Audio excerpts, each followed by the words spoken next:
Hello, everybody. This is Anthony Bionis from Mission Start Podcast, and if you enjoy listening to us not only on the website but also on iTunes, be sure to check us out on Stitcher as well. Stitcher is an iPhone, Android app, also on other smartphones. You can download for free, and also registration is for free too. It's an app that you can listen to any podcast that is on there without ever downloading a file. When you register with Stitcher, be sure to put in promo code Mission Start or Conover or both, and you get to automatically be entered into a $100 prize every month from Stitcher. So be sure to check us out, support us, and we'll support you guys.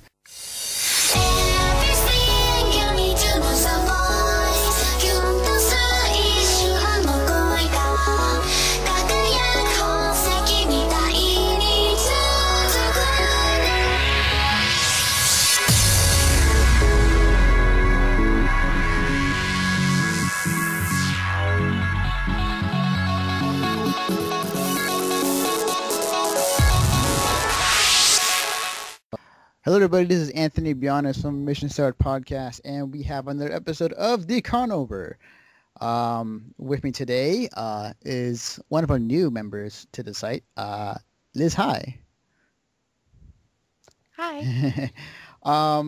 Liz. Now, before we get into the nitty gritty, because you just went to Katsucon not too long ago. For people who may not know you, can you do a little short introduction for yourself? Okay, no problem. My name's Liz. Hi, I'm a student at ECU, so I'm on the East Coast. I'm in North Carolina, and I do photography, and I really want to go somewhere in the convention photography world. So awesome. By the way, guys, if you're listening to this podcast, go check out the Katsucon photos up on our website. To check out the convention report page, and it should be all there. So let me think. So last year, was it Clinton talked to me about Katsucon and how his time there was how his time was. You're so this is this your first or your what's your number for this year for Katsucon? It's my first Katsucon, but I've been to 6 conventions so far. Nice. Interesting. So you'll have a different viewpoint as far as like how Katsucon was compared to the others. For you, when you first arrived at Katsucon, what was the things that really stood out to you? Just how massive the convention center and hotel was and how pretty everything was. Awesome. Was there? Because I remember seeing videos of it, and I remember talking to Clinton about it last year. Were you in awe like when you stepped into that open kind of grass, like almost like a what do you call it? You know. Well, it's called the atrium. Yeah. Did you like when you explain your like when you first went into that room? Well, when I first got there, it was really dark because I got there Thursday night, and so that morning I went into the convention around 8 a.m. Mm-hmm. And when you're going down, you're in the glass elevators and you can see everything, and it was just I was awestruck. I'm just like, this is so cool because I've never seen a convention center with trees, and it had a little cottage and little shops. It was one of the most amazing conventions I've been to. Nice. And then at night, they have all the trees lit up with Christmas lights. So. Wow, that's really awesome. Yeah, I'm still astonished looking at pictures and videos of that. It almost feels like it's an entire different world, like compared to I guess other conventions, because in the other conventions you have the convention center, you're walking around, you're having fun, but it still feels, I guess, in a way like connected to the outside world in some sort of way. But in this Katsucon Convention Center, what I've seen, it's like almost like its own little world, like literally. It definitely is, because if you stay actually in the Gaylord Hotel, you don't have to leave the convention center for anything those 3 or 4 days that you stay there. Nice. Fanime, the one over here. Over here we have a 24 7 conventions always open. There's always things to do. Um, did you for Katsucon it's the same thing?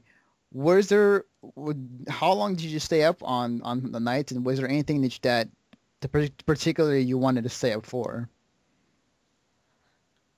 I had actually never been to the 18 plus panel, so I was really excited about actually being able to go to the 18 plus panels because I may be 20, but I was always at all my friends would always want to go to the rave and not go to the panels. And so I actually completely bypassed the rave this Hmm. year and went with a bunch of random people I just met over the convention and started panel hopping at around 10 p.m. Nice.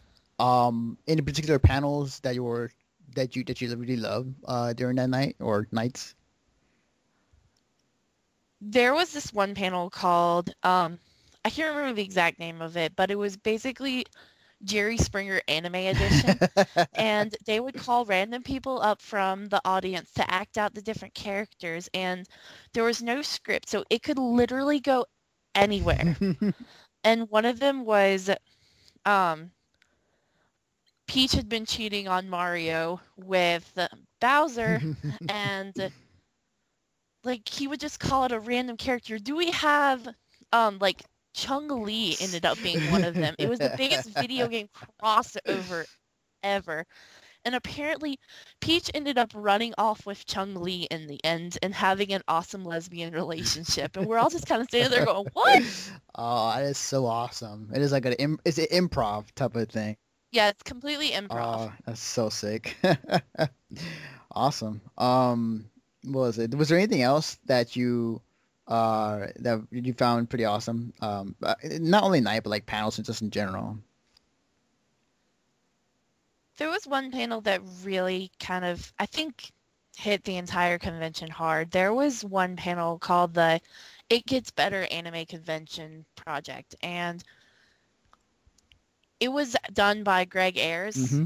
and so well, it was really neat seeing him first of all. But the whole message of the panel was not to bully different fandoms. And at a convention, you're all a bunch of nerds in costume. Why is there a need to pick on people and bully them? And you don't think about the things that you say about a fandom getting back to people, Mm-hmm. but it really does because I'm actually known in the past for making comments about Homestuck cosplayers because they're Of everywhere and course, yes. they like to. I've actually had a really bad experience. They've blocked doors, and I volunteer at a lot of conventions, and Mm-hmm. so one of the jokes is getting put on Homestuck duty, where you have to follow behind them and make sure they're not causing Mm-hmm. trouble. And so I've never really thought about the comments that I say about them being a form of bullying. And I know I wouldn't want people making comments on my fandom because let's face it, I'm actually among some of the most annoying fandoms at the convention, including the Doctor Who people and the Hitalia Mm-hmm. people. We've all had experience with them. Mm-hmm. And so I wouldn't want people making smart remarks about my cosplay and my fandom, so why should I do it to other people? So that kind of really hit home for me. I see. I definitely agree. I think that as much as we give up other fandoms crap for personal reasons or just for other reasons we may not know, it's like giving I guess each other's fandom a chance type of deal. Like if Yeah. it's don't knock it if you try it. Like that type of kind of deal. And I respect that. I really do. As much as I myself don't really get Homestuck, I can appreciate the fact that it's a huge fandom and it exists. But it's awesome. It's a great. How many? Just out of curiosity, was it crowded or how many people showed up for the panel? It ended up being, well, it was two of the panel rooms put together. They just took out the dividing Hmm. wall.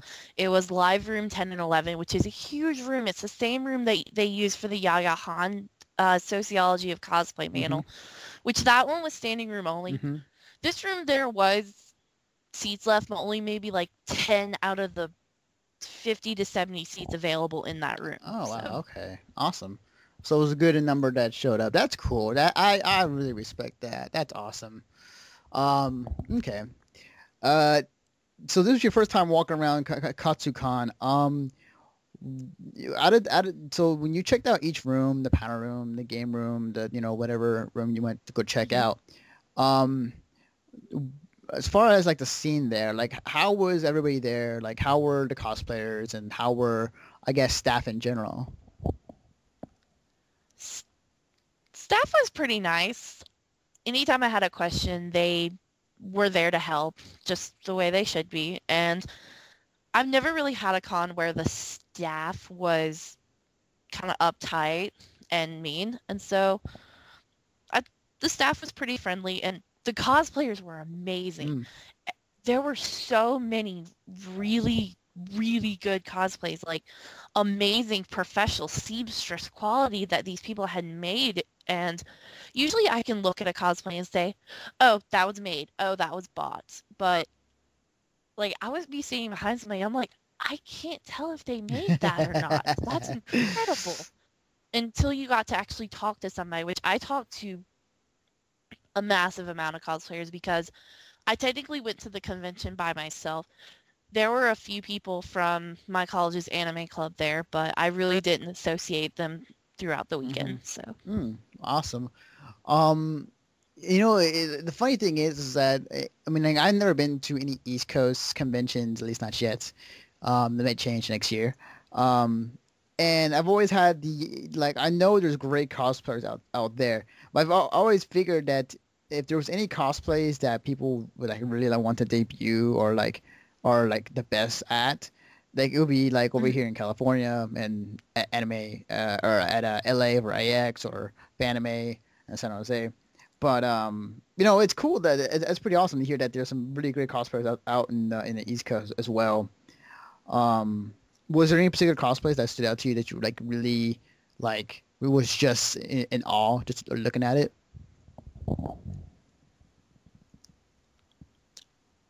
There were several that were like that. I could not possibly name the character, but she had these two fans that stuck out that she was holding, Hmm and of course they were made out of craft foam, and I'm just like, that's amazing. And her dress was just it was poofed out and everything just looked so perfect on it. And I wish I could tell you the character, but the the one that I thought was actually really adorable was there was this family walking around, and the father was dressed as the Fourth Doctor, the mother was dressed as a TARDIS, and the two children were Daleks. Nice. And they would come up to people and pose for pictures and look like they were going to exterminate you, and it was the cutest thing I've ever seen. Right. I always love it when families cosplay together at conventions. That's like the most awesome moments, especially if there's like little kids, because like every other girl that sees it is like, oh my God, so cute. That is so cool. That's so cool. I think that's one thing I really liked about Katsucon was it wasn't just a family-friendly convention, and it wasn't just a older crowd convention. There was people from all age groups. There were families there because there literally was something for everyone. Mm, And because most of the panels that like older people would be interested in, like the 18 plus panels, occurred after 10 o'clock, and they had mm, a lot of like family friendly panels during the day, and then in the kind of in that middle around the I don't know, maybe around 1 to 9 area was a lot of like fandom stuff, what teenagers would be into. mm. So it was really exciting to me to see how the different groups can all come together because I've gone to um when I went to NecoCon in Virginia, I've gone twice now. Next year will be my third year in a row, and it's definitely a family-friendly convention. Mm, mm. It's they're like you can't have foul language in a panel. You can't say anything suggestive in a panel unless it's specifically labeled 18 plus. Right, right. Okay. That's cool. I mean, that's great to hear. Um, so when you're walking around the convention, what other rooms did you check out when you were there? Definitely the dealer's room was one of my first Mm, stops, and Artist Alley because I love Artist Alley because I like to see what other people make, and hmm the dealer's room's always fun because everybody likes to buy things. Yeah. It is the only place in the convention center that you could spend $1,000 easily and not walk away feeling guilty. uh, I don't know about that not feeling guilty thing. I felt guilty after my first 50, but right. So how was the dealer's hall or the dealer's room? How big was it? Was there enough room to walk around or, there wasn't nearly enough room to walk around. There were people in there with these huge props, which when I was Maka, because I did two cosplays that mm, weekend, Friday I was Maka, and so I had this huge scythe, and hmm I tried to keep it as close to my body as possible, hmm but it's really hard when there's about like 500 people crowded into the dealer's room, and especially around the Funimation hmm booth, you can't get to it unless you're like knocking people's elbows, and Right. it all really depended on what time you went. If you went during a really, really packed time, like Friday afternoon, good luck.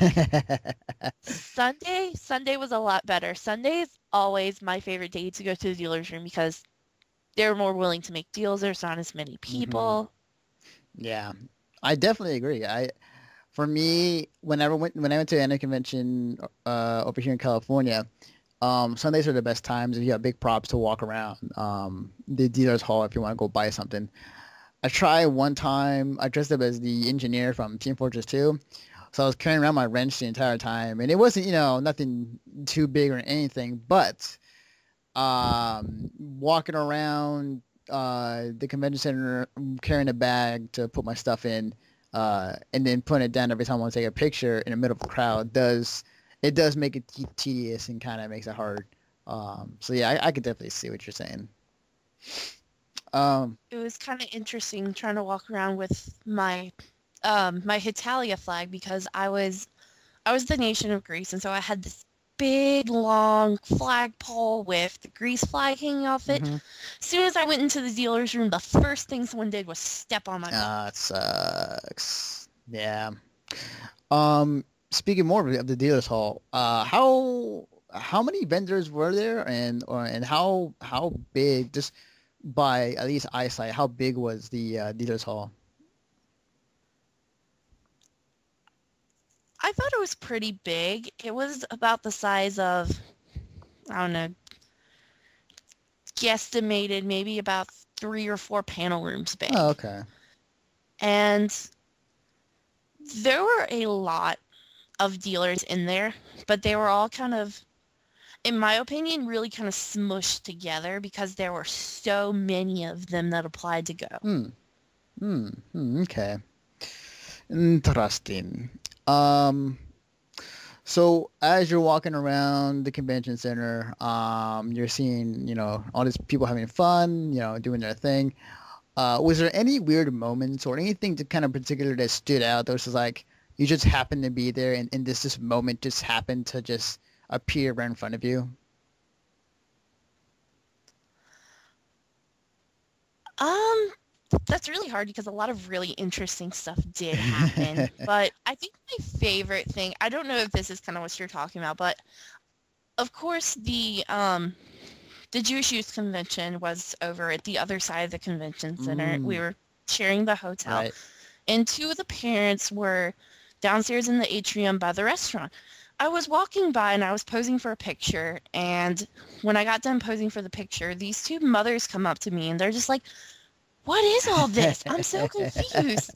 And so it was real. No one's ever come up to me and asked me what's going on, and so I actually love telling people all about conventions and what goes on, and the fact that they were like these, I don't know, they looked maybe about in their late 30s or early 40s, like soccer moms, and they're just like, oh, that's so cool. I saw, and then, because they were talking about how they had seen some characters that they recognize from TV shows their sons watch, and I'm just like, yes, that's awesome. Awesome. Yeah, yeah. It's so. I guess it is a gratifying feeling whenever you're being asked, especially during a convention where you're walking around the city in your cosplay and you're like, the company's like, "What's going on? Is there a costume party going on?" And you explain to them what's going on.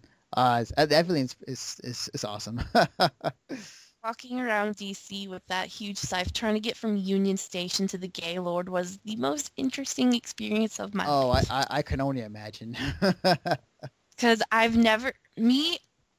live in North Carolina, and so, in all honesty, Greenville to me is not that small of a town, but it kind of is. It's a city, but it's a small city. It's not like Charlotte or DC size. And so my f- my first experience ever using a subway was me trying to race on there with my luggage and my props, of course. And so Hmm. I actually got trapped in the metro doors. Wow. It was because I was standing there and I'm just like, why is everybody running? They're just going to wait for us. No, no, they didn't. Hmm. And they slammed while I was getting in. And of course, my scythe, it was able to be taken apart, but the end piece of it where it screws into the rest of the pole got damaged while in the metro door. And so I had to rig it with duct tape walking around the convention center. Everybody's like, what's wrong with Soul? He's leaning to the side. I'm just like, Soul got sick. Yeah. What was it? Yeah, like I can only imagine like I mean there's got to be some sort of way to, make things easier for bigger props to move from one place to the convention center because props are not made to work in the real world, quote unquote. Yeah. But that's interesting. That's awesome. Um, so overall, like, how much did you enjoy Katsucon? It was the most amazing convention I've ever been to. I am for sure going again. They they were the friendliest people I've ever met. At I think it was I think it was part because I did go there alone, and so I wasn't really completely out there looking to meet new people, but it kind of just happened. And so I actually got like numbers in Facebook and Tumblr accounts of some people, and I was earlier today actually texting one of the people I met at the convention, and so Nice, it's always fun to make new friends. awesome. Did were you able to go to any of the gatherings there at the convention? What do you mean? Uh, Go into more detail? Cosplay gatherings, like Oh, yeah.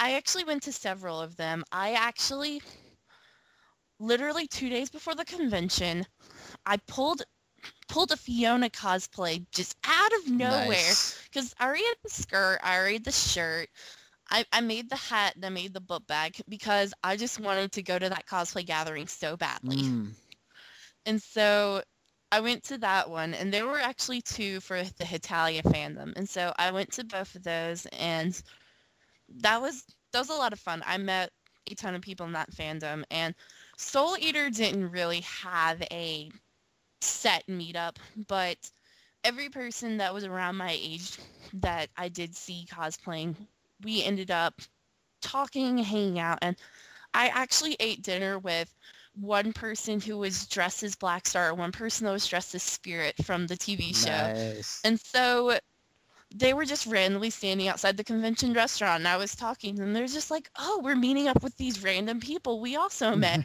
Come be random with us. I'm like, yes, sure. And we ended up sitting in the bar playing Cards Against Humanity until like midnight. Nice. Oh man, I can only tell from experience like people at conventions are like the most friendliest people you ever meet. Like you can like walk down the convention center and like you can pick up a conversation with anybody, literally anybody you can talk to most of the time. I think that's one of the things I like most about going to conventions because I'm I'm a really extroverted, really outgoing person, Mm-hmm. and in real life, if you just randomly go up to someone on the street that looks cool, they're gonna give you funny Yeah. looks. They're not gonna want to talk to you. Actually learned that from taking the metro. Almost fell over, and I was just like, well, I'm sure that was funny for all you guys, not so funny for me. No one paid attention to me.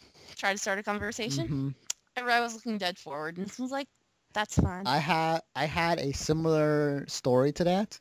Because was it when I was in LA 2 years ago, for Anime Expo. I was staying with my uncle who was in Long Beach, and there was a kind of like a metro that went from his house to the straight to the convention center, which was very convenient. So, one of the cosplays I was dressed up as is was a Naruto from the Shippuden series, and I get on, and the thing is though is that the light rail went through the roughest parts of LA, and I was just sitting there, and I was like by myself. I'm like texting my buddy like I don't feel safe right now because like we're going through Compton, we're going through like the rough parts of LA to the convention center, and like these guys are hopping on board, they're giving me weird looks and whatnot. And I'm just like sitting there, just doing nothing, just trying to keep myself quiet and just keep myself occupied. So yeah, um, it's a very interesting experience. So when you were there at the con, food wise, did you went outside to get food, or was there food inside that you got at the convention center? There were there were a couple places to get food. There was the restaurant, of course, but you couldn't eat there every meal because one meal would set you back almost $20. And so Hmm. I ate there one meal and then ended up munching on leftovers for like the next day. Mm. And so there was a Subway down the street from the convention center, and there was a McDonald's, and there were several little like restaurants on the strip right outside the convention center. But my biggest thing was nowhere would deliver food because me and my roommates, which I actually had never met them before either. I actually met them through networking on Tumblr. It was a great Mm. experience, but that's another story altogether. But back to food. We were trying to order Chinese food. Mm. Nowhere would deliver to the convention center. Wow. So they actually had to drive over there's a bridge that goes from National Harbor into the rest of Maryland, and they actually had to drive over the bridge and over that way to go get food. And there was one Domino's that delivered, but what they told us was you had to get other people to order with you, and they wouldn't come over unless they had over $100 worth of deliveries Wow. because they didn't want to keep making trips and stuff like that. Wow. And so I did see Domino's over at the convention center, but he would just be standing there with like these 10 pizza boxes waiting for people to come claim their orders. And I'm just like, you would make a killing off of just pizza alone if other places would deliver out here. Yeah. But isn't the hotel kind of like in a secluded area, away from the businesses, or is it, or are there businesses nearby that, making the trip to the convention center would not be that hard at all? There are other businesses. The way I saw it was National Harbor, Maryland was the city, and it had a bus going through it and stuff, which was part of the metro bus of the DC, Maryland area. Hmm.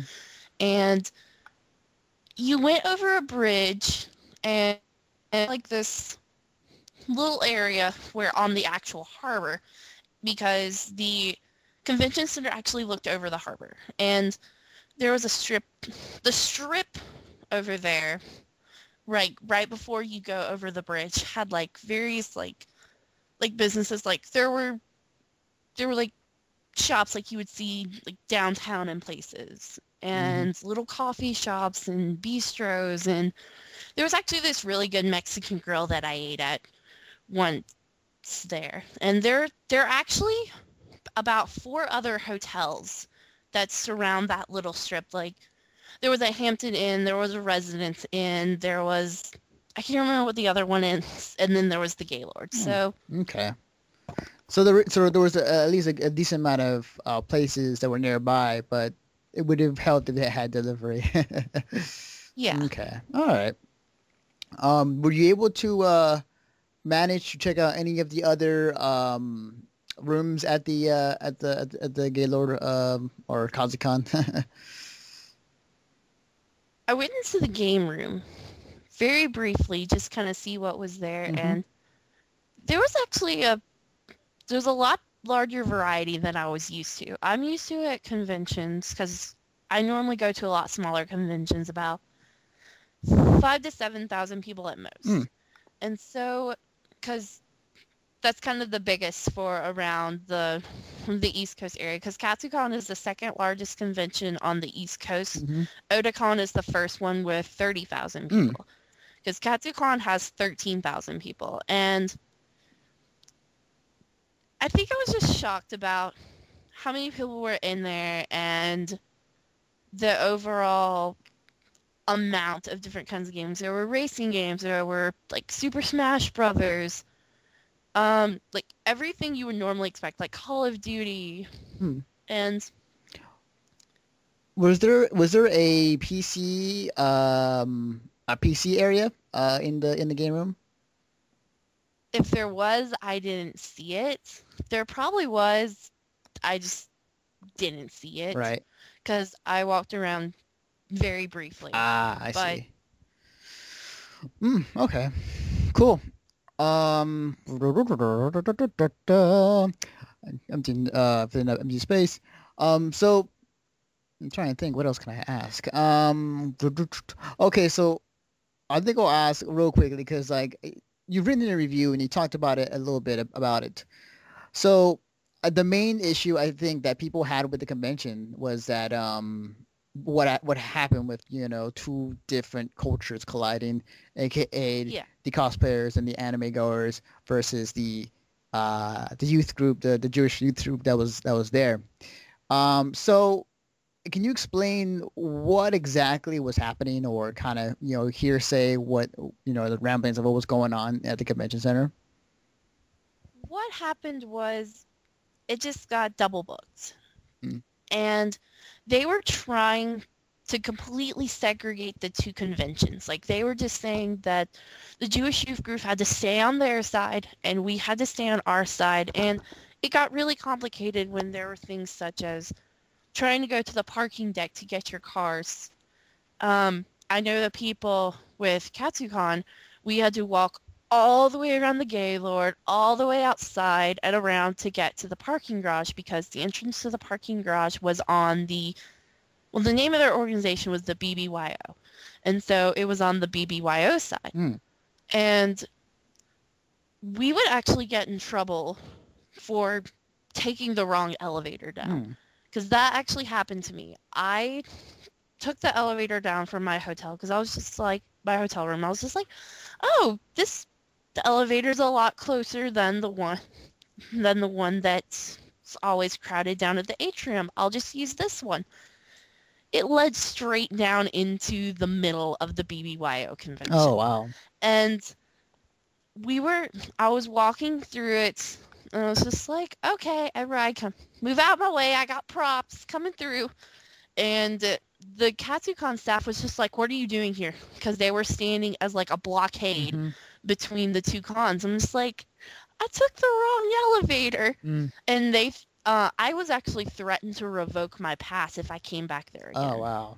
Was there a reason why they wanted to segregate both conferences from each other? I mean, I know their theory was that to keep things organized, but it ended up causing a lot of chaos as well, because they didn't want the youth conference to be able to walk around Katsucon without buying a pass and stuff, which I I can see that. Okay. And a lot of the main problem was not really the kids, it was the parents who didn't understand. Mm.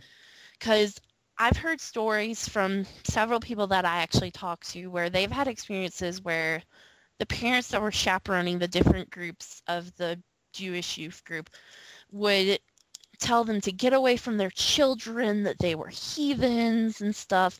And the kids were kind of just looking like, oh, what's going on? That's so cool. And so it really upsets me that, because I actually went through the Katsucon tag and the BBYO tag on Tumblr, Mm-hmm.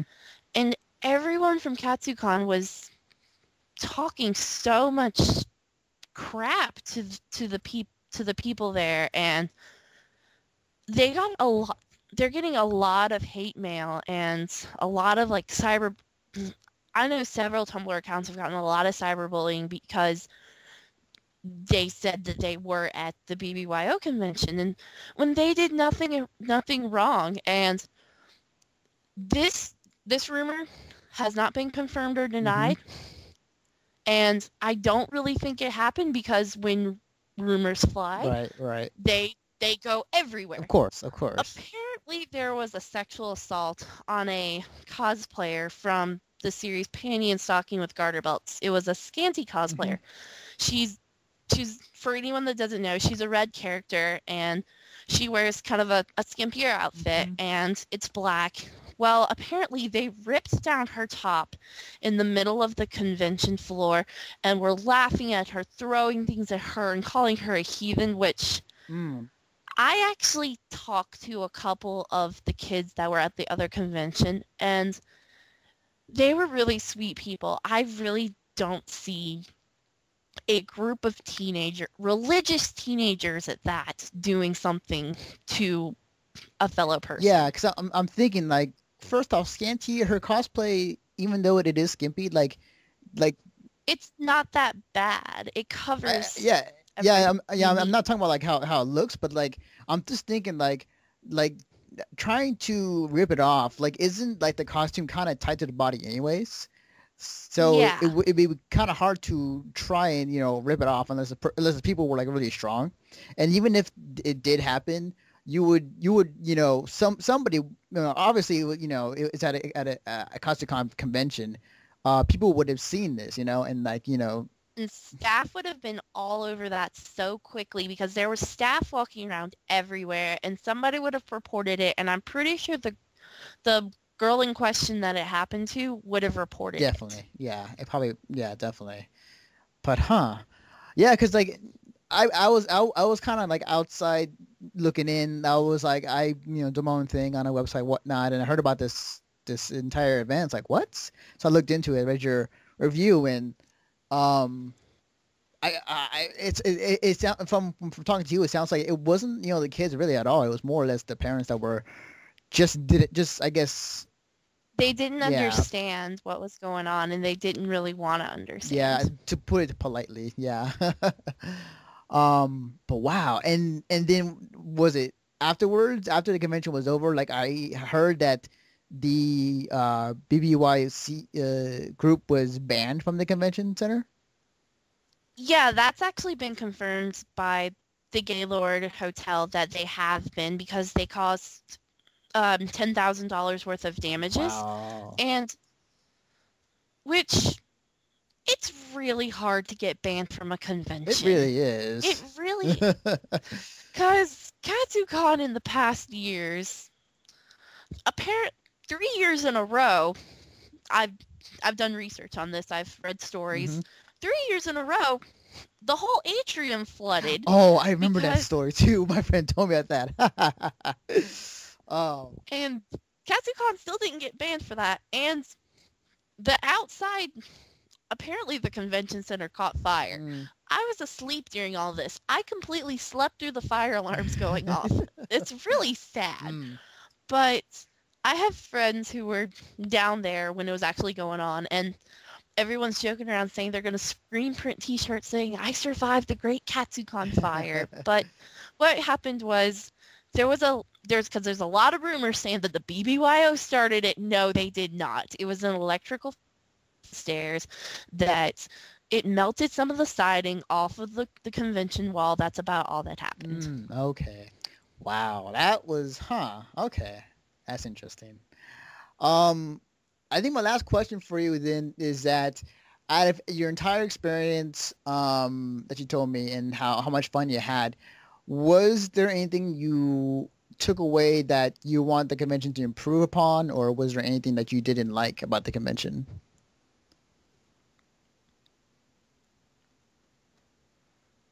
See, that's really hard because there were a lot of things that I really did enjoy. I mean, yeah, I guess my I don't know, I guess my biggest thing would be definitely more stuff like organization between panels, better communication between the Gaylord staff and the Katsucon staff because there was this huge headache and mix up with the gazebo, and it's it's basically been nicknamed the treasured gazebo. Everybody takes pictures there. It's the biggest photo op at the entire con, and all of Thursday and a good percentage of Friday it was blocked off. really? And like there were Gaylord staff like blocking people because it was technically part of the area that the BBYO reserved. Oh, I see. Wow. And so there were bodyguards like blocking it, telling cosplayers they weren't allowed to use it. And then apparently it got worked out about halfway Friday and nobody knew. Mm. And so everyone was kind of scared to go up to it because they're scared like the Secret Service is going to pop out of nowhere and like take them away. Right, right. But because no one passed the message along that the gazebo was then open for use. Hmm. And so that caused a huge headache and Hmm. just communication was the biggest Would thing. you say that if Katsucon were to inform everybody via website, Twitter, Facebook, whatever, that hey, this other group has this space and they're going to be at the con too, so respect their space and respect yours, type of deal. Do you think that maybe that might have helped? Honestly, I think it would have been a little bit better because when on Thursday when everyone got to the convention, it was just like, surprise, there's this other group here and they have like half our space. And it really made a lot of people Yeah, mad I heard people because people were pissed. I was going through Twitter and I was going through Tumblr and I'm just like, that's how I found out about it was people ranting on Twitter and I'm just like, whoa, what's going on? I'm on a train and 4 hours away. And so definitely, yeah, putting information on the website would have been a big help, and especially like Facebook and Twitter and stuff. Awesome. Sweet. Well, I'd like to thank you for joining me for this podcast to talk all about Katsucon. No problem. It was fun. Before we go, where can they find you on the internet? The easiest way would be I actually started a cosplay and photography page on Facebook, and it's facebook.com, and the name of it is Akuri Mirai Cosplay, which in translation means bright future. And so the way that's spelled is AKARUIMIRAI cosplay. So, and I'll actually update that into my bio on the website. So Cool. Awesome. I'll make a short note of it and put it in the description for this podcast. So no worries. Awesome. Was there anything else, or was that mainly it?